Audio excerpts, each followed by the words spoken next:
Penonton, hadirin paslon dan juga netizen, kini kita sampai pada segmen penghujung.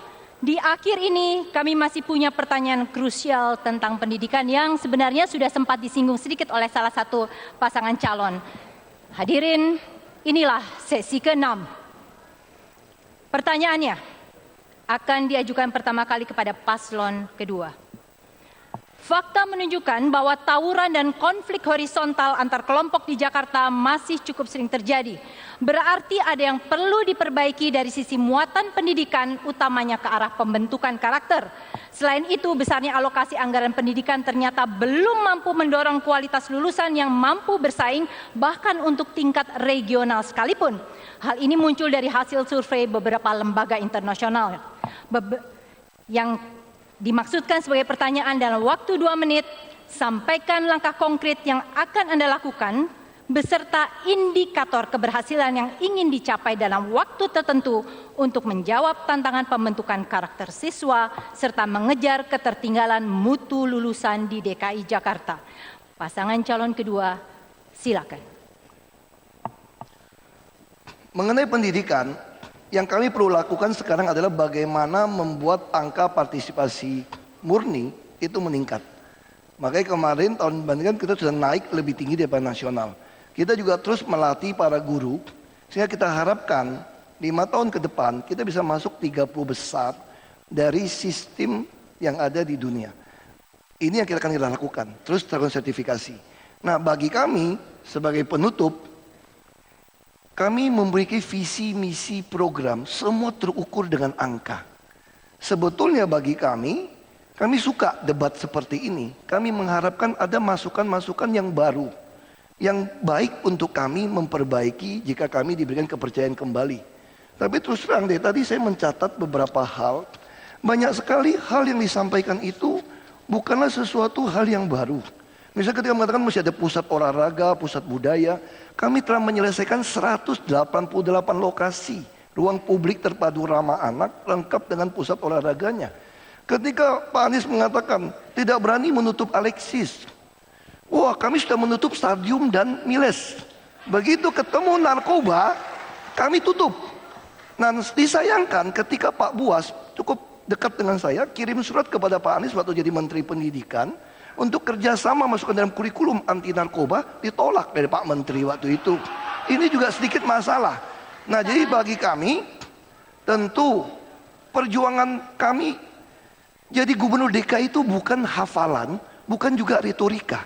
Ini membutuhkan visi misi yang terukur dan dikerjakan, diimplementasikan. Karena itu perjuangan kami ini belum selesai. Kami ikut ini untuk apa? Untuk minta izin kepada warga DKI supaya kami menyelesaikan perjuangan kami yang belum selesai ini. Baik, itu tadi jawaban dari paslon kedua. Dari pendukung paslon kedua, ingat kita masih punya kesempatan untuk paslon yang lain. Saya berikan kesempatan kepada paslon ketiga dalam waktu 2 menit. Sampaikan langkah konkret yang akan Anda lakukan beserta indikator keberhasilan yang ingin dicapai dalam waktu tertentu untuk menjawab tantangan pembentukan karakter serta mengejar ketertinggalan mutu lulusan di DKI Jakarta. Begitu kita berbicara mengenai meningkatkan mutu pendidikan, maka bukan hanya sekedar persekolahan. Tentu sekolah harus dibereskan. Tapi jangan lupa, visi menjadi penting. Tadi dikatakan visinya penting. Visinya bicara tentang, tadi saya catat, perut, otak, dan dompet. Di sana tak ada moral, di sana tak ada karakter, di sana tak ada nilai. Justru yang mau kita bangun adalah iman, takwa, akhlak. Karena yang dibutuhkan bagi masyarakat Indonesia adalah pendidikan yang menumbuhkan karakter moral dan karakter kinerja. Karakter moral artinya jujur, ikhlas, tuntas, beriman. Tetapi karakter kinerja, kerja keras, kerja tuntas. Pendidikan bukan sekedar penyiapan kepekerjaan. Pendidikan bukan sekedar angka partisipasi. Pendidikan adalah soal menumbuhkan akhlak, menumbuhkan karakter. Karena itu yang kita lakukan di sekolah akan ada program penumbuhan karakter. Tapi yang tidak kalah penting di lingkungan. Kita akan tetapkan lingkungan menjadi lingkungan belajar. Maghrib sampai Isya bagi yang muslim mengaji. Jam 7 sampai jam 9 kita akan gunakan menjadi jam belajar bagi seluruh peserta didik di Jakarta. Anak-anak belajar, dan kami akan undang para profesional, para mahasiswa. Mari turun ke kampung-kampung, jadilah saudara bagi adik-adikmu, bimbinglah mereka belajar di sore hari. Dan apa yang terjadi? Membangun karakter, membangun akhlak, bukan program. Membangun karakter menjadi gerakan. Sekota ini akan tumbuh karakternya, akan tumbuh menjadi kota di mana warganya merasakan kebahagiaan karena satu sama lain saling menunjukkan karakter yang mulia. Kepemimpinan tak hanya fokus pada material, tapi fokus pada moral bangsa. Pak Anies, waktu habis. Ya. Kini giliran kami berikan kepada paslon pertama dalam waktu 2 menit. Sampaikan langkah konkret yang akan dilakukan beserta indikator keberhasilan yang ingin dicapai dalam waktu tertentu guna menjawab tantangan pembentukan karakter serta mengejar ketertinggalan mutu lulusan di DKI Jakarta. Saya suka sekali pertanyaan ini. Bagaimana membangun karakter Jakarta, masyarakat Jakarta? Sebelum kita jauh berbicara tentang program, kurikulum, sekolah, pendidikan formal, terlebih dahulu lihatlah diri kita sendiri.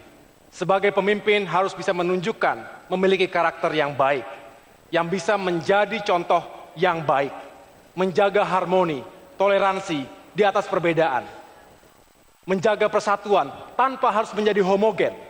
Ini adalah kekuatan bangsa kita, ini adalah kekuatan Jakarta kita. Kita ingin menjadi kota, ingin menjadi bangsa yang benar-benar memiliki karakter yang kuat, karakter yang unik. Tidak harus kita serupa dengan karakter negara, bangsa, atau kota lain di dunia.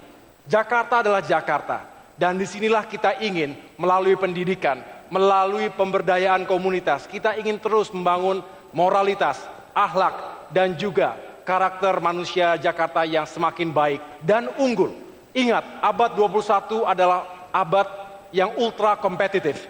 Kita tahu globalisasi, kemajuan teknologi, informasi, dan lain sebagainya meniscayakan warga Jakarta yang kompetitif, yang bisa beradaptasi dan bisa menghadapi berbagai tantangan. Tidak hanya di Jakarta, di nasional, tapi juga di kawasan Asia Tenggara, Pasifik, bahkan dunia. Kita bisa kalau kita berbuat yang terbaik. Dan sekali lagi ada goodwill dan contoh yang baik dari pemimpinnya. Bersama-sama kita bisa. Dan ini sekali lagi membutuhkan kesadaran dari semua pihak. Dan tadi ditanyakan parameter, indikatornya apa? Yang jelas negara kita adalah the third largest democracy in the world. Negara terbesar demokrasi ketiga setelah India dan Amerika Serikat. Yang jelas apabila warga kita benar-benar mematuhi demokrasi dan meyakinkan bahwa negeri ini panglimanya adalah hukum, bukan kekuasaan. Bagus, Terima kasih. Pendukung Paslon 1 harap tenang. Harap tenang, kita masih ada satu pertanyaan terakhir. Saya akan lanjut. Minta perhatian para paslon, ini adalah pertanyaan terakhir, pertanyaan pamungkas. Harap tetap dijawab dengan konkret dan tidak normatif. Jawaban pertama saya berikan kesempatannya kepada paslon 3. Bapak-bapak dan Ibu, semua paparan tadi pastinya untuk menunjukkan bahwa Anda adalah kandidat yang paling tepat memimpin Jakarta.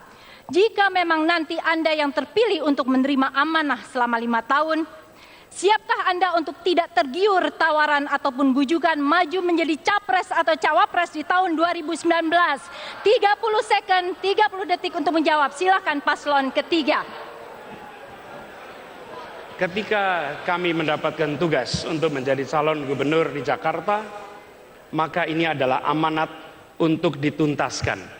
Dan amanat dari Bapak Prabowo, dari Bapak Sohibul Iman adalah memimpin Jakarta tuntas 5 tahun. Bukan sekedar memimpin barangnya, tapi membangun akhlak karakternya dan membuat Jakarta bersatu dalam kebinekaan. Itu yang menjadi amanat yang akan kita tuntaskan selama 5 tahun. Waktunya habis Pak Anies dan Pak Sandi. Baik, pertanyaan yang sama diajukan kepada paslon 1. Jika memang nanti Anda terpilih menerima amanah selama 5 tahun, siapkah Anda untuk tidak tergiur tawaran ataupun bujukan maju menjadi capres ataupun cawapres tahun 2019? Silahkan. kami ada di sini untuk berkompetisi, mendapatkan kesempatan untuk membuktikan bahwa kami bisa memperjuangkan warga Jakarta. Inilah mengapa kita semua hadir di sini. Saya pikir sudah jelas, kami akan fokus dengan strategi untuk memenangkan Pilgub DKI Jakarta ini. Dan kami ingin sekali didengarkan oleh rakyat bahwa program-program yang kami tawarkan benar-benar akan menjadi solusi bagi masyarakat Jakarta secara keseluruhan. Terima kasih. Pak Agus Bu Silvi, terima kasih. Kita berikan pertanyaan yang sama. Harap tenang hadirin. Kita berikan waktu yang sama 30 detik kepada paslon kedua. Jika memang nanti Anda yang terpilih menerima amanah selama 5 tahun, siapkah Anda tidak tergiur tawaran ataupun bujukan maju menjadi capres atau cawapres tahun 2019? Silakan.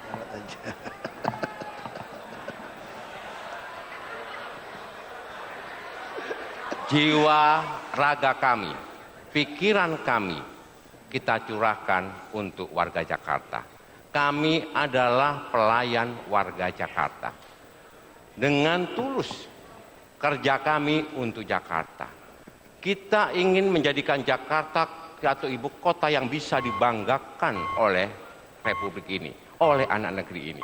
Oleh karena itu, perjuangan belum selesai. Kami ingin 5 tahun lagi ngabdi untuk Jakarta. Waktunya habis Pak Jarod. Baik. Hadirin, inilah akhir dari seluruh debat perdana Pilkada DKI Jakarta memilih gubernur dan wakil gubernur. Kita tepuk tangan untuk semua paslon dan kita semua. Baik. Sebentar, silakan duduk dulu para paslon. Kita tahan pendukung paslon, kita tahan. Dari jawaban serta argumen para paslon, Anda bisa menilai mana yang terbaik untuk memimpin Jakarta. Kalaupun belum bisa, ditahan pendukung para paslon. Kita tadi sudah sepakat di awal ya, Kalaupun Anda belum bisa menentukan, Anda masih punya waktu karena akan ada 2 debat lagi, yaitu tanggal 27 Januari dan 10 Februari. Tapi siapapun yang terpilih untuk memimpin Jakarta, yang harus dikedepankan adalah menghormati perbedaan pendapat serta mengusung Jakarta yang teduh bagi semua. Dan ini tentunya juga berlaku bagi netizen yang harus lebih bijak menggunakan jari jemarinya. Untuk itu saya mengundang para pasangan calon untuk turun guna menegaskan soal komitmen damai selama proses pilkada ini berlangsung. Silakan. Para paslon turun dan kemudian boleh saling bersalaman sekarang menunjukkan komitmen damai. Mewakili KPUD DKI Jakarta dan stasiun televisi penyelenggara TV One, Net TV dan Javos TV, saya Ira Kusna mengucapkan terima kasih atas perhatian Anda.